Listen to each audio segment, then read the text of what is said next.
नमस्ते, ओम साई राम। आज हम श्री साईं सच्चरित्र के अध्याय 49 का पठन करेंगे, जिसमें निम्न वर्णित है। परीक्षा, हरि कानोबा, सोमदेव स्वामी, नाना साहिब चांदोरकर की कथाएं। प्रस्तावना। जब वेद और पुराण ही ब्रह्म या सद्गुरु का वर्णन करने में अपनी असमर्थता प्रकट करते हैं, तब मैं एक अल्पज्ञ प्राणी अपने सद्गुरु श्री साईं बाबा का वर्णन कैसे कर सकता हूँ। मेरा स्वयं का तो ये मत है कि इस विषय में मौन धारण करना ही अति उत्तम है। सच पूछा जाए तो मूक रहना ही सद्गुरु की विमल पताकारूपी विरुदावली का उत्तम प्रकार से वर्णन करना है। परंतु उनमें जो उत्तम गुण हैं वे हमें मूक कहाँ रहने देते हैं। यदि स्वादिष्ट भोजन बने और मित्र तथा संबंधी आदि साथ बैठकर ना खाएं तो वह नीरस सा प्रतीत होता है, और जब वही भोजन सब एक साथ बैठकर खाते हैं तब उसमें एक विशेष प्रकार की सुस्वादुता आ जाती है। वैसी ही स्थिति साई लीलामृत के संबंध में भी है। इसका एकांत में रसावादन कभी भी नहीं हो सकता। यदि मित्र और पारिवारिक जन सभी मिलकर इसका रस लें तो और अधिक आनंद आ जाता है। श्री साईं बाबा स्वयं ही अंतः प्रेरणा कर अपनी इच्छानुसार ही इन कथाओं को मुझसे वर्णित करा रहे हैं। इसलिए हमारा तो केवल इतना ही कर्तव्य है कि अन्य भाव से उनके शरणागत होकर उनका ही ध्यान करें। तप साधन, तीर्थ यात्रा, व्रत एवं यज्ञ और दान से हरि भक्ति श्रेष्ठ है और सद्गुरु का ध्यान इन सब में परम श्रेष्ठ है। इसलिए सदैव मुख से साईं नाम का स्मरण कर उनके उपदेशों का निधिध्यासन एवं स्वरूप का चिंतन कर हृदय में उनके प्रति सत्य और प्रेम के भाव से समस्त चेष्टाएं उनके ही निमित्त करनी चाहिए। भव बंधन से मुक्त होने का इससे उत्तम साधन और कोई नहीं।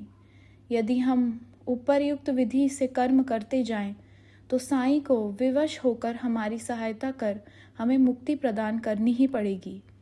अब इस अध्याय की कथा श्रवण करें। हरि कानोबा। बंबई के हरि कानोबा नामक एक महानुभाव ने अपने कई मित्रों और संबंधियों से साईं बाबा की अनेक लीलाएं सुनी थी, परंतु उन्हें विश्वास ही न होता था, क्योंकि वे संशयालु प्रकृति के व्यक्ति थे। अविश्वास उनके हृदय पटल पर अपना आसन जमाए हुआ था। वे स्वयं बाबा की परीक्षा करने का निश्चय करके अपने कुछ मित्रों सहित बंबई से शिरडी आए। उन्होंने सिर पर एक जरी की पगड़ी और पैरों में नए सैंडल पहन रखे थे। उन्होंने बाबा को दूर से ही देखकर उनके पास जाकर उन्हें प्रणाम तो करना चाहा, परंतु उनके नए सैंडल इस कार्य में बाधक बन गए। उनकी समझ में नहीं आ रहा था कि अब क्या किया जाए। तब उन्होंने अपने सैंडल मंडप के एक सुरक्षित कोने में रखे और मस्जिद में जाकर बाबा के दर्शन किए। उनका ध्यान सैंडलों पर ही लगा रहा। उन्होंने बड़ी नम्रतापूर्वक बाबा को प्रणाम किया और उनसे प्रसाद और उदी प्राप्त लौट आए। पर जब उन्होंने कोने में दृष्टि डाली तो देखा कि सैंडल तो अंतर्ध्यान हो चुके थे। पर्याप्त छानबीन भी व्यर्थ हुई और अंत में निराश होकर वे अपने स्थान पर वापस आ गए। स्नान, पूजन और नैवेद्य आदि अर्पित करके वे भोजन करने को तो बैठे, परंतु वे पूरे समय उन सैंडलों के चिंतन में ही निमग्न रहे। भोजन कर मुंह हाथ धोकर जब वे बाहर आए तो उन्होंने एक मराठा बालक को अपनी ओर आते देखा, जिसके हाथ में डंडे के कोने पर एक नए सैंडलों का जोड़ा लटका हुआ था। उस बालक ने हाथ धोने के लिए बाहर आने वाले लोगों से कहा कि बाबा ने मुझे ये डंडा हाथ में देखकर रास्ते में घूम घूम कर हरि का बेटा, जरी का फेटा की पुकार लगाने को कहा है, तथा जो कोई कहे कि सैंडल हमारे हैं उससे पहले ये पूछना कि क्या उसका नाम हरि और उसके पिता का क अर्थात कानोबा से है। साथ ही ये भी देखना कि वह जरीदार साफा बांधे हुए है या नहीं, तब इन्हें उसे दे देना। बालक का कथन सुनकर हरि कानोबा को बेहद आनंद व आश्चर्य हुआ। उन्होंने आगे बढ़कर बालक से कहा कि ये हमारे ही सैंडल हैं, मेरा ही नाम हरि और मैं ही कानोबा का पुत्र हूँ। यह मेरा ही जरी का साफा देखो। बालक संतुष्ट हो गया और सैंडल उन्हें दे दी। उन्होंने सोचा कि मेरी जरीदार पगड़ी तो सबको ही दिख रही थी, हो सकता है कि बाबा की भी दृष्टि में आ गई हो, परंतु ये मेरी शिरडी यात्रा का प्रथम अवसर है। फिर बाबा को ये कैसे विदित हो गया कि मेरा ही नाम हरि है और मेरे पिता का कानोबा? वह तो केवल बाबा की परीक्षार्थ वहाँ आया था। उसे इस घटना से बाबा की महानता विदित हो गई, उसकी इच्छा पूर्ण हो गई और वह सहर्ष घर लौट गया। सोमदेव स्वामी। अब एक दूसरे संशयालु व्यक्ति की कथा सुनिए जो बाबा की परीक्षा करने आया था। काका साहिब दीक्षित के भ्राता श्री भाई जी नागपुर में रहते थे। जब वे सन 1906 में हिमालय गए थे, तब उनका गंगोत्री घाटी के नीचे हरिद्वार के समीप उत्तर काशी में एक सोमदेव स्वामी से परिचय हो गया। दोनों ने एक दूसरे के पते लिख लिए। 5 वर्ष पश्चात सोमदेव स्वामी नागपुर में आए और भाई जी के यहाँ ठहरे। वहाँ श्री साईं बाबा की कीर्ति सुनकर उन्हें बड़ी प्रसन्नता हुई तथा शिरडी जाकर बाबा के दर्शन करने की तीव्र उत्कंठा हुई। मनमाड़ और कोपरगांव निकल जाने पर वे एक टांगे में बैठकर शिरडी को चल पड़े। शिरडी के समीप पहुंचने पर उन्होंने दूर से ही मस्जिद पर 2 ध्वज लहराते देखे। सामान्यतः देखने में आता है कि भिन्न भिन्न संतों का बर्ताव, रहन सहन और बाह्य सामग्रियां प्रायः भिन्न प्रकार की ही रहा करती हैं, परंतु केवल इनसे ही संतों की योग्यता का आकलन कर लेना बड़ी भूल है। सोमदेव स्वामी कुछ भिन्न प्रकृति के थे। उन्होंने जैसे ही ध्वजों को लहराते देखा तो वे सोचने लगे कि बाबा संत होकर इन ध्वजों में इतनी दिलचस्पी क्यों रखते हैं? क्या इससे उनका संतपन प्रकट होता है? ऐसा प्रतीत होता है कि ये संत अपनी कीर्ति का इच्छुक है। अतएव उन्होंने शिरडी जाने का विचार त्याग कर अपने सहयात्रियों से कहा कि मैं तो वापस लौटना चाहता हूँ। तब वे लोग कहने लगे कि फिर व्यर्थ ही इतनी दूर क्यों आए? अभी केवल ध्वजों को देखकर तुम इतने उद्विग्न हो उठे हो, तो जब शिरडी में रथ, पालकी, घोड़ा और अन्य सामग्रियां देखोगे तब तुम्हारी क्या दशा होगी?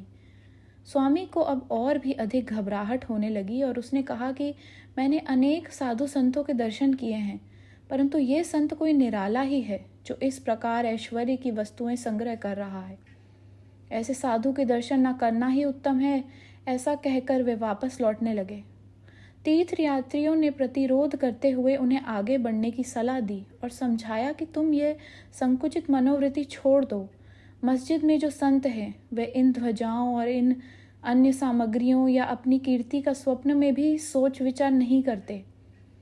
ये सब तो उनके भक्तगण प्रेम और भक्ति के कारण ही उनको भेंट किया करते हैं। अंत में वे शिरडी जाकर बाबा के दर्शन करने को तैयार हो गए। मस्जिद के मंडप में पहुंचकर तो वे द्रवित हो गए। उनकी आंखों से अश्रुधारा बहने लगी और कंठ रूंध गया। अब उनके सब दूषित विचार हवा हो गए और उन्हें अपने गुरु के शब्दों की स्मृति हो आई कि मन जहाँ अति प्रसन्न और आकर्षित हो जाए, उसी स्थान को ही अपना विश्राम धाम समझना। वे बाबा की चरण रज में लौटना चाहते थे, परंतु जब वे उनके समीप गए तो बाबा एकदम क्रोधित होकर जोर जोर से चिल्लाकर कहने लगे कि हमारा सामान हमारे ही साथ रहने दो, तुम अपने घर वापस लौट जाओ। सावधान, यदि फिर कभी मस्जिद की सीढ़ी चढ़े तो ऐसे संत के दर्शन ही क्यों करने चाहिए जो मस्जिद पर ध्वजाएं लगाकर रखे? क्या ये संतपन के लक्षण हैं? एक क्षण भी यहाँ न रुको। अब उसे अनुभव हो गया कि बाबा ने अपने हृदय की बात जान ली है और वे कितने सर्वज्ञ हैं। उसे अपनी प्रवृत्ति पर हंसी आने लगी तथा उसे पता चल गया कि बाबा कितने निर्विकार और पवित्र हैं। उसने देखा कि वे किसी को हृदय से लगाते और किसी को हाथ से स्पर्श करते हैं तथा किसी को सांत्वना देकर प्रेम दृष्टि से निहारते हैं। किसी को उदी प्रसाद देकर सभी प्रकार से भक्तों को सुख और संतोष पहुंचा रहे हैं, तो फिर मेरे साथ ऐसा रूखा बर्ताव क्यों? अधिक विचार करने पर वे इसी निष्कर्ष पर पहुंचे कि इसका कारण मेरे आंतरिक विचार ही थे और इससे शिक्षा ग्रहण कर मुझे अपना आचरण सुधारना चाहिए। बाबा का क्रोध तो मेरे लिए वरदान स्वरूप है। अब यह कहना व्यर्थ ही होगा कि वे बाबा की शरण में आ गए और उनके परम भक्त बन गए। नाना साहिब चांदोरकर। अंत में नाना साहिब चांदोरकर की कथा लिखकर हेमाड पंत ने यह अध्याय समाप्त किया है। एक समय जब नाना साहेब मलसापति और अन्य लोगों के साथ मस्जिद में बैठे हुए थे तो बीजापुर से एक संभ्रांत यवन परिवार श्री साईं बाबा के दर्शनार्थ आया। कुलवंतियों की लाज रक्षण भावना देखकर नाना साहेब वहां से निकल जाना चाहते थे, परंतु बाबा ने उन्हें रोक लिया। स्त्रियां आगे बढ़ीं और उन्होंने बाबा के दर्शन किए। उनमें से एक महिला ने अपने मुंह पर से घूंघट हटाकर बाबा के चरणों में प्रणाम कर फिर घूंघट डाल लिया। नाना साहेब उसके सौंदर्य से आकर्षित हो गए और एक बार पुनः वह छवि देखने को लालायित हो उठे। नाना के मन की व्यथा जानकर उन लोगों के चले जाने के पश्चात बाबा उनसे कहने लगे कि नाना, क्यों व्यर्थ में मोहित हो रहे हो? इंद्रियों को अपना कार्य करने दो। हमें उनके कार्य में बाधक ना होना चाहिए। भगवान ने यह सुंदर सृष्टि निर्माण की है, अतः हमारा कर्तव्य है कि हम उसके सौंदर्य की सराहना करें। ये मन तो क्रमशः ही स्थिर होता है, और जब सामने का द्वार खुला है तब हमें पिछले द्वार से क्यों प्रविष्ट होना? चित्त शुद्ध होते ही फिर किसी कष्ट का अनुभव नहीं होता। यदि हमारे मन में कोई विचार नहीं है तो हमें किसी से भयभीत होने की आवश्यकता नहीं। नेत्रों को अपना कार्य करने दो। इसके लिए तुम्हें लज्जित तथा विचलित ना होना चाहिए। उस समय श्यामा भी वहीं थे। उनकी समझ में न आया कि आखिर बाबा के कहने का तात्पर्य क्या है, इसलिए लौटते समय इस विषय में उन्होंने नाना से पूछा। उस परम सुंदरी के सौंदर्य को देखकर जिस प्रकार वे मोहित हुए तथा ये व्यथा जानकर बाबा ने इस विषय पर जो उपदेश उन्हें दिए, उन्होंने उसका संपूर्ण वृतांत उनसे कहकर श्यामा को इस प्रकार समझाया। हमारा मन स्वभावतः ही चंचल है, पर हमें उसे लंपट ना होने देना चाहिए। इंद्रियां चाहे भले ही चंचल हो जाएं, परंतु हमें अपने मन पर पूर्ण नियंत्रण रखकर उसे अशांत ना होने देना चाहिए। इंद्रियां तो अपने विषय पदार्थों के लिए सदैव चेष्टा किया ही करती हैं, पर हमें उनके वशीभूत होकर उनके इच्छित पदार्थों के समीप ना जाना चाहिए। क्रमशः प्रयत्न करते रहने से इस चंचलता को नियंत्रित किया जा सकता है। यद्यपि उन पर पूर्ण नियंत्रण संभव नहीं है तो भी हमें उनके वशीभूत ना होना चाहिए। प्रसंगानुसार हमें उनका वास्तविक रूप से उचित गति अवरोध करना चाहिए। सौंदर्य तो देखने का विषय है, इसलिए हमें निडर होकर सुंदर पदार्थों की ओर देखना चाहिए। यदि हम में किसी प्रकार के को विचार ना आए तो इसमें लज्जा और भय की आवश्यकता ही क्या है? यदि मन को निरिष्ठ बनाकर ईश्वर के सौंदर्य को निहारो तो इंद्रियां सहज और स्वाभाविक रूप से अपने वश में आ जाएंगी और विषय आनंद लेते समय भी तुम्हें ईश्वर की स्मृति बनी रहेगी। यदि उसे बाह्य इंद्रियों के पीछे दौड़ने तथा उनमें लिप्त रहने दोगे तो तुम्हारा जन्म मृत्यु के पाश से कदापि छुटकारा ना होगा। विषय पदार्थ इंद्रियों को सदा पथभ्रष्ट करने वाले होते हैं।